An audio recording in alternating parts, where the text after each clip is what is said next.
Le cluster Zilea, c'est au départ un regroupement d'hôteliers, puisque c'était le club hôtelier martiniquais, qui regroupait essentiellement la grande hôtellerie à l'époque. Et il y a quelques années, on s'est décidé à accueillir d'autres formes d'hébergement.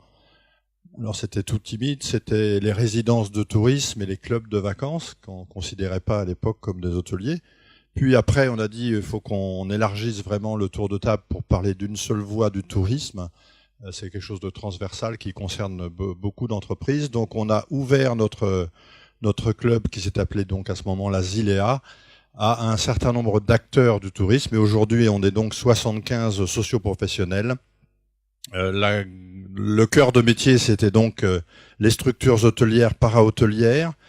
Et maintenant, les meublés de tourisme, alors pas individuellement, mais nous avons accueilli parmi nos membres des sociétés professionnelles de location de meublés de tourisme, comme les Gîtes de France, Villa Véo ou d'autres.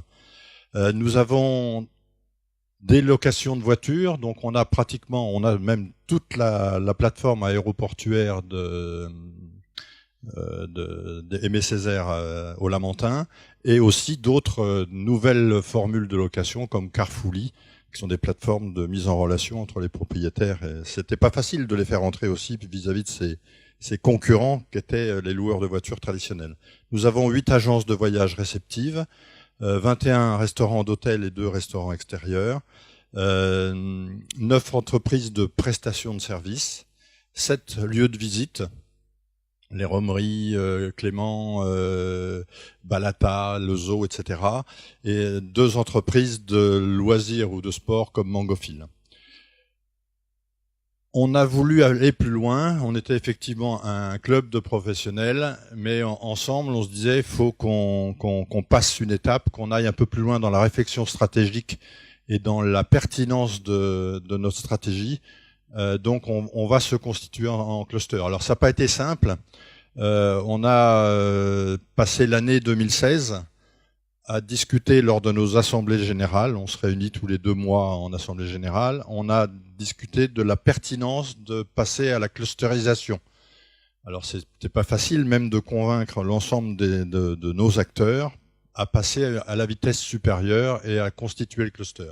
Et c'est donc fin 2016 qu'on a décidé en AG de se constituer en cluster, de prendre une assistance à maîtrise d'ouvrage en la personne de Bruno Brival du cabinet Omega pour faire cette première étape, cette première année pour définir nos stratégies. Je ne vais pas vous embêter avec ces slides-là, on va aller directement encore on va avancer, je vais aller assez vite, voilà. On s'est donc défini sur cette première année de travail 5 axes stratégiques assez forts. D'abord, structurer les outils de gouvernance du cluster et dans un premier temps, qu'est-ce qu'on veut faire de ce cluster? Quel est notre enjeu et notre vision stratégique commune? Développer les outils de communication, et j'y reviendrai tout à l'heure, peut-être pas dans la présentation primaire, mais développer notre observatoire. On a depuis plusieurs années un observatoire qui nous sert à évaluer donc les remplissages de nos hôtels, les chiffres d'affaires, etc. Ce qui n'a pas été facile à mettre en place parce que les gens ont peur de la divulgation de ces chiffres, même au sein des membres. Donc on a trouvé une méthode pour avoir une confidentialité extrême afin que les membres puissent échanger sur leur chiffre d'affaires, etc. Et on ira beaucoup plus loin après en ayant la même confidentialité, en ayant des éléments de mesure de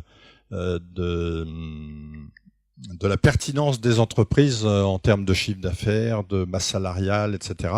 Avoir des indicateurs précis pour pouvoir déjà entre nous montrer qu'en cluster, on a pu gagner un certain nombre de points en masse salariale, etc.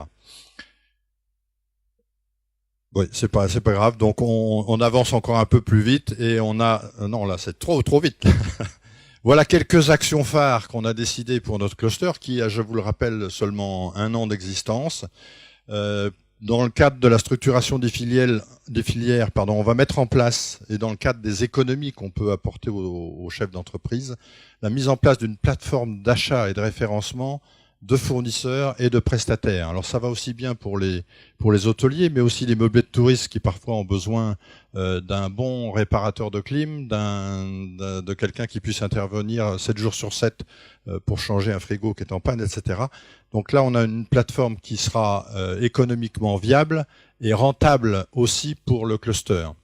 Notre préambule avant de passer en cluster, c'était de monter quelque chose qui soit pérenne.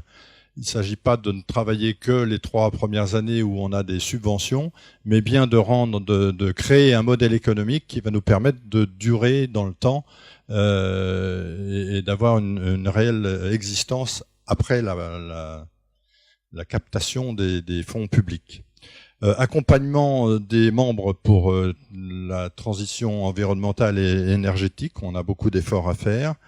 Dans le cadre du développement de nouveaux segments stratégiques et de diversification, c'est aller plus loin dans nos études de marché pour découvrir des niches ou conforter certaines niches. Accompagnement du développement des axes stratégiques territoriaux avec le tourisme d'affaires, qui est un cluster qui est aussi au sein de Zilea, parce que tous les membres du cluster tourisme d'affaires sont présents dans notre cluster.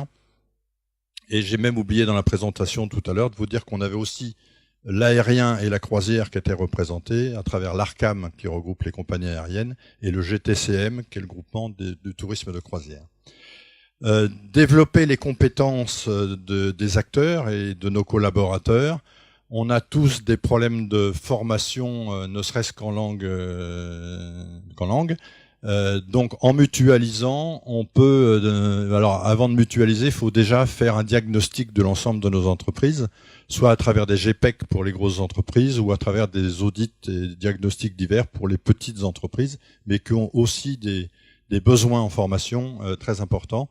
Après, on peut élaborer un programme de formation, trouver le financement et grâce à cette mutualisation pouvoir faire de la formation pour tout le monde à moindre coût. Et enfin, innover grâce au digital. Nous avons tout récemment, puisque c'était mardi dernier, organisé un séminaire innovation et digital.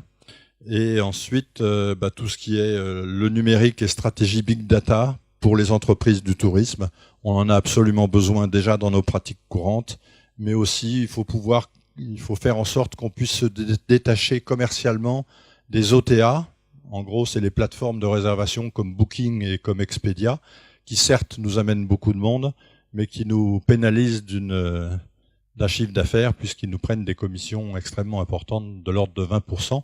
Si on peut capter par d'autres moyens, notamment numériques, cette clientèle, c'est un gain qui sera tout de suite efficace pour les entreprises. Notre but, c'est aussi de développer la basse saison et on a aussi des actions à mener sur cette basse saison à travers le spirit tourisme, à travers le tourisme d'affaires et à travers le tourisme des pré-seniors. On a des pistes bien élaborées maintenant, enfin bien élaborées, en cours d'élaboration et on devrait pouvoir très rapidement mettre ça en avant. Voilà. Et puis on parlera tout à l'heure peut-être de la gouvernance de notre club.